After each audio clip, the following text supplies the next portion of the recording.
Good morning dear friends. आप सभी का सक्सेस विद बीएससी में बहुत बहुत स्वागत है।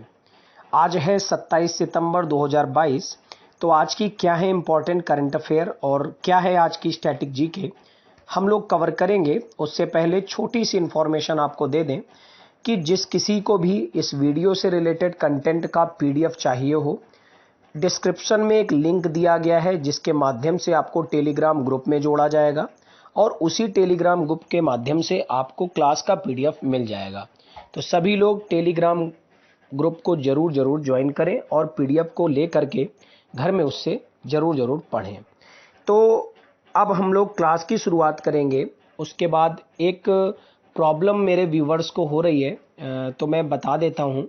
जिस किसी को भी ये प्रॉब्लम हो रही है कि वीडियो चलाने में जो वीडियो है उसकी स्क्रीन ब्लर हो जाती है, तो मैं आपसे कहना चाहूँगा कि आप वीडियो को हाई क्वालिटी में लेकर के चलाएं। नेटवर्क का इश्यू है, इस वजह से स्क्रीन ब्लर हो जाती है। मेरे साइड से सब कुछ बढ़िया है। चलिए तो शुरू करेंगे आज की न्यूज़ के साथ। आज की पहली न्यूज़ है इम्पॉर्टेंट डेज से।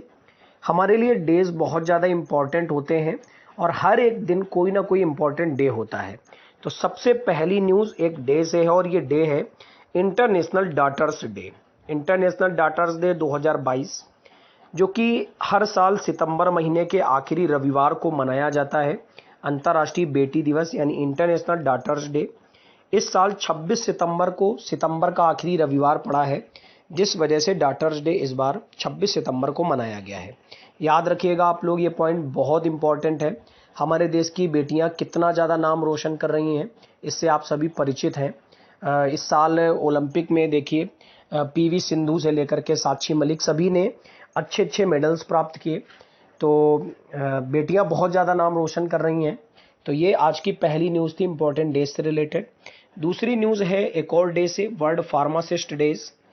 वर्ल्ड फार्मासिस्ट डे 2022 ये मनाया गया 25 सितंबर को और ये भी विश्व में मनाया जाने वाला फार्मासिस्ट डे है, यानी पूरे के पूरे विश्व में इसको मनाया जाता है। इस साल इसकी जो थीम रही है ये बहुत इम्पॉर्टेंट है। इसकी थीम रही है pharmacist United in action. Pharmacist United in action. उम्मीद करता हूं आपको समझ में आ गया होगा। बढ़ते हैं अगली न्यूज़ की तरफ। अगली न्यूज़ है अंतर्राष्ट्रीय परमाणु हथियार उन्मूलन दिवस। ये मनाया गया 26 सितंबर को।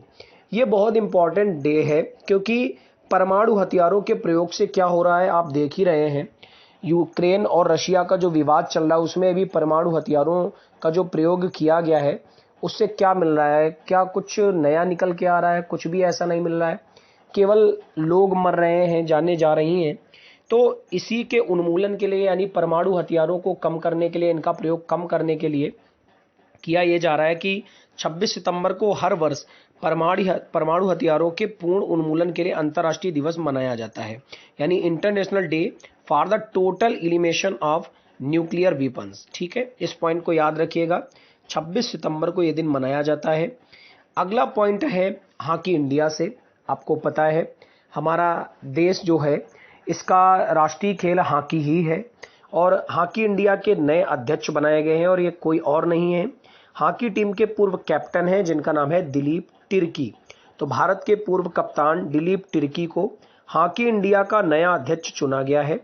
और आपको बता दें एक पॉइंट कि अंतर्राष्ट्रीय हॉकी संघ के वर्तमान अध्यक्ष कौन है, तो इनका नाम है नरेंद्र बत्रा। याद रखिएगा आप लोग, नरेंद्र बत्रा इनका नाम है। अंतर्राष्ट्रीय हॉकी महासंघ के अध्यक्ष हैं, जबकि भारतीय हॉकी महासंघ के अध्यक्ष बने हैं भारतीय हॉकी टीम के पूर्व कैप्टन दिलीप तिर्की। ठीक है, एक पॉइंट आपको कमेंट कॉलम में बताना है कि अंतर्राष्ट्रीय हॉकी महासंघ का मुख्यालय किस देश में और कौन सी जगह में पड़ता है। हो सके तो आप ये भी बता दें कि कौन से ईयर में अंतर्राष्ट्रीय हॉकी महासंघ इस्टेब्लिश किया गया था। बढ़ते हम लोग अगली न्यूज़ की तरफ। अगली न्यूज़ है रेलवे का एक उपक्रम, यानी रेलवे के अंदर एक सब्सिडरी के रूप में काम कर रहा रेलटेल। रेलटेल के नए चेयरमैन बनाए गए हैं, इनका नाम है संजय कुमार।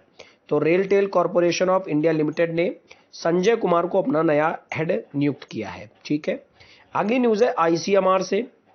आईसीएमआर यानी भारतीय आयुर्विज्ञान अनुसंधान परिषद। आईसीएमआर के नए महानिदेशक बनाए गए हैं, इनका नाम है डॉक्टर राजीव बहल। आपको आई थिंक क्लियर हो गया होगा ये पॉइंट। और इसके साथ ही साथ उन्हें स्वास्थ्य अनुसंधान विभाग का सचिव भी बनाया गया है। जो ये राजीव बहल हैं, ये वर्तमान में जिनेवा में विश्व स्वास्थ्य संगठन में मातृ नवजात शिशु पर शोध प्रमुख एवं किशोर स्वास्थ्य सह नवजात इकाई के प्रमुख हैं। ठीक है, थोड़ा सा बड़ा नाम है, इसीलिए मैं आपको पीडीएफ दे देता हूं, इस पॉइंट को आप याद कर लीजिएगा। अच्छा, एक क्वेश्चन मैं आपसे करना चाहता हूं, और क्वेश्चन ये है कि वर्तमान में WHO के जो हेड हैं ये कौन है और किस देश से बिलोंग करते हैं, और किसी देश में ये किसी मिनिस्ट्री के पद पर भी है। आप लोग कमेंट कॉलम में जरूर जरूर बताएंगे। बढ़ते हैं हम लोग आगे। अगली न्यूज है डॉक्टर एम श्रीनिवासन से। डॉक्टर एम श्रीनिवासन को एम्स दिल्ली का नया निदेशक बनाया गया है।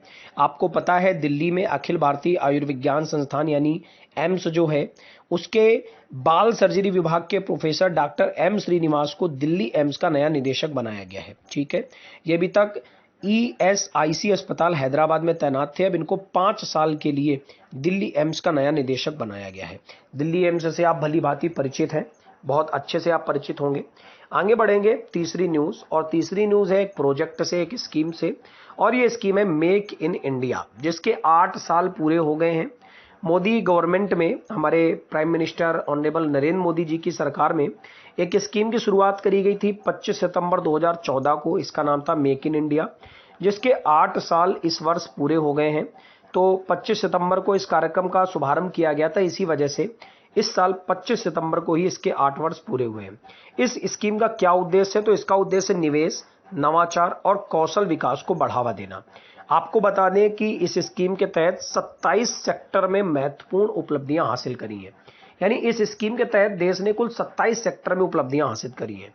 ऐसा ही नहीं, 8 सालों में जो प्रत्यक्ष विदेशी निवेश है यानी FDI, फॉरेन डायरेक्ट इन्वेस्टमेंट, ये दोगुना होकर 83 अरब अमेरिकी डॉलर हो गया है। तो इतना डीप में मैं एक एक पॉइंट क्यों बता रहा हूं? क्योंकि आपको पता है आजकल हर एक एग्जाम में जो भी करंट अफेयर आती है वो बहुत ज़्यादा डीप में क्वेश्चंस पूछे जाते हैं। तो मैं नहीं चाहता हूं आप में से किसी का भी एक भी क्वेश्चन गलत हो। ठीक है, अगली न्यूज़ पर बढ़ेंगे। अगली न्यूज़ है सैमसंग से। पहला क्वेश्चन तो आपसे यही रहेगा कि आखिर सैमसंग किस देश की कंपनी है? आपको पता है सैमसंग मोबाइल, लैपटॉप्स, टीवी, बहुत सारी चीज़ें बनाती है। तो आपको कमेंट कॉलम में बताना है कि आखिर सैमसंग किस देश की कंपनी है। न्यूज़ यह है कि सैमसंग ने भारत में CSR प्रोग्राम, जिसका नाम है सैमसंग इनोवेशन कैंपस, को लॉन्च किया है। इसके माध्यम से क्या होगा कि जो युवा हैं हमारे देश के, इनको भविष्य की तकनीक जैसे कि आर्टिफिशियल इंटेलिजेंस यानी AI हो गई, IoT, बिग डेटा और कोडिंग, इन सारे के सारे प्रोग्रामिंग लैंग्वेज को सिखाया जाएगा। तो मदद की जाएगी सैमसंग के द्वारा हमारे देश के युवाओं की भविष्य में, जिससे वो आगे बढ़ सके। तो याद रखिएगा सैमसंग इनोवेशन कैंपस। अब हम लोग आगे बढ़ेंगे। कल हम लोगों ने जून महीना 2022 का पार्ट 1 किया था, आज हम लोग पार्ट 2 करेंगे।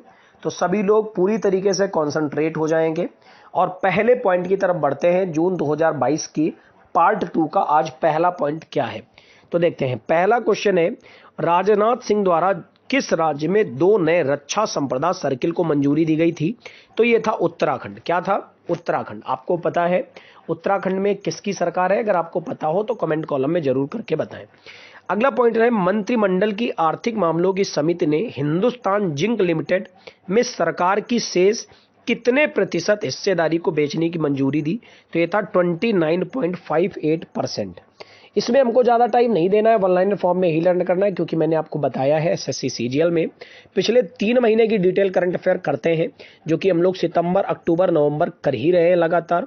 और इसके अलावा पिछले 3 महीने जो होते हैं उनको हम लोग वन लाइनर फॉर्म में पढ़ लेंगे, एक एक पॉइंट करके। ठीक है, अगला पॉइंट है, कौन सा राज्य सरकार है जिसने महिला विश्व बॉक्सिंग चैंपियनशिप 2022 में स्वर्ण पदक जीतने वाली बॉक्सर निकहत जरीन को 2 करोड़ रुपए देने की घोषणा की? तो ये तेलंगाना सरकार है। आपको पता ही होगा निकहत जरीन, जिन्होंने इस बार कॉमनवेल्थ में भी अपना सिक्का गाड़ा है। आपको पता ही है कि कॉमनवेल्थ में निकहत जरीन ने बॉक्सिंग में इस बार स्वर्ण पदक जीता है। ठीक है, तो ये उससे पहले की न्यूज़ है कि निकहत जरीन को 2 करोड़ रुपए देने की घोषणा की थी तेलंगाना सरकार ने। अगला पॉइंट है, राष्ट्रीय सूचना विज्ञान केंद्र का महानिदेशक किसे बनाया गया था? तो ये थे राजेश गेरा। ठीक है, अगला पॉइंट है, भारत ने हॉकी एशिया कप में जापान को हराकर कांस्य पदक जीता था। याद रखिएगा आप, हॉकी का जो इस बार एशिया कप हुआ था, इसमें भारत ने किस टीम को हराकर कांस्य पदक जीता था, ऐसे करके एग्जाम में पूछा जाएगा। तो आपका आंसर होगा जापान को हराकर। ठीक है, जापान के 3 द्वीप बहुत ज़्यादा फेमस हैं। उम्मीद करता हूँ आप लोग कमेंट कॉलम में जरूर बताएंगे कि कौन से वो 3 द्वीप हैं जापान के जो बहुत ज़्यादा फेमस हैं। ठीक है, आगे बढ़ते हैं। संयुक्त अरब अमीरात यानी यूनाइटेड अरब अमीरात ने किस देश में मुक्त व्यापार समझौते पर हस्ताक्षर किए? तो इजराइल के साथ। ठीक है, इजराइल देश के साथ में मिलकर के मुक्त व्यापार समझौते पर हस्ताक्षर किए थे।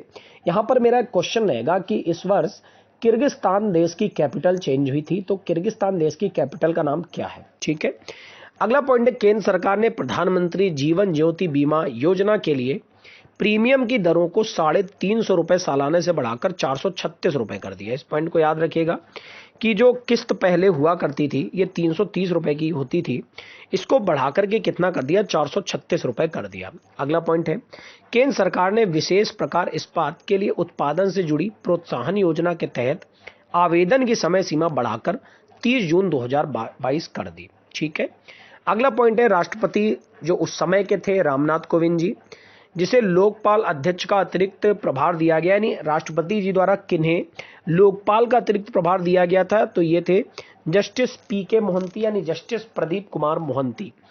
अगला पॉइंट है, हाल ही में किस राज्य सरकार ने समान नागरिक संहिता को लागू करने हेतु 5 सदस्यीय मसौदा समिति के गठन की घोषणा की?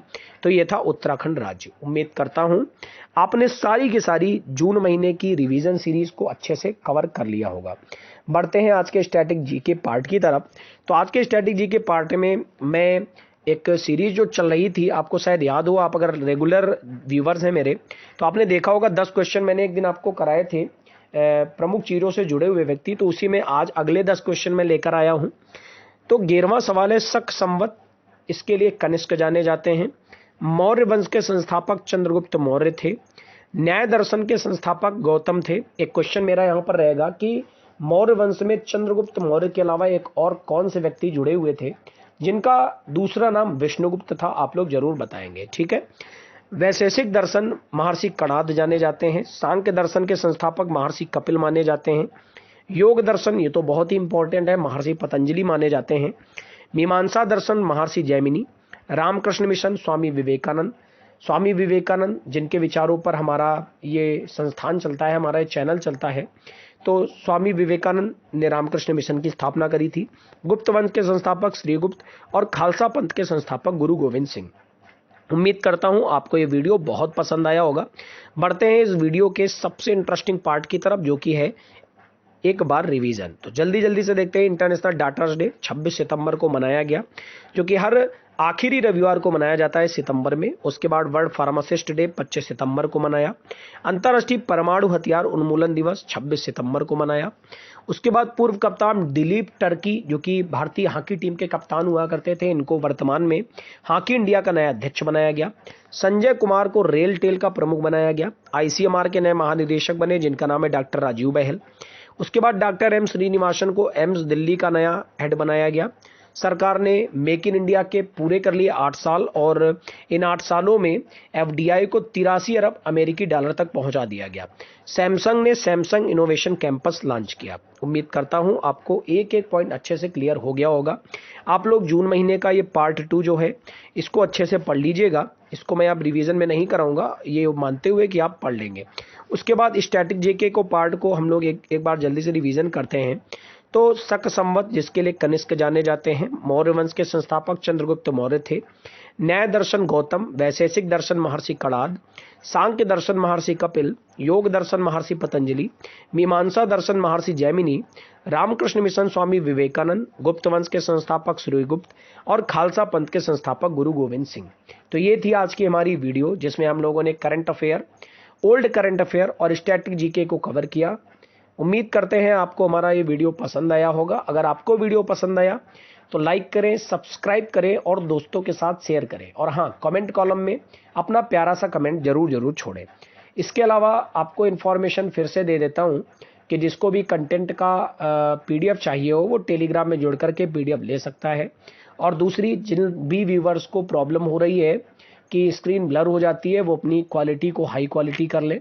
और तीसरी और सबसे इन्फॉर्मेशन जो इम्पोर्टेंट है वो ये है कि इस चैनल के माध्यम से आपको छोटे छोटे शॉर्ट्स वीडियोस भी डाले जाते हैं जिन पर मोस्ट इम्पॉर्टेंट इन्फॉर्मेशन डाली जाती है। उन वीडियोस को भी आप देखिए और दोस्तों के साथ शेयर कीजिए। Thank you everyone. आपका दिन मंगलमय हो। God bless you all.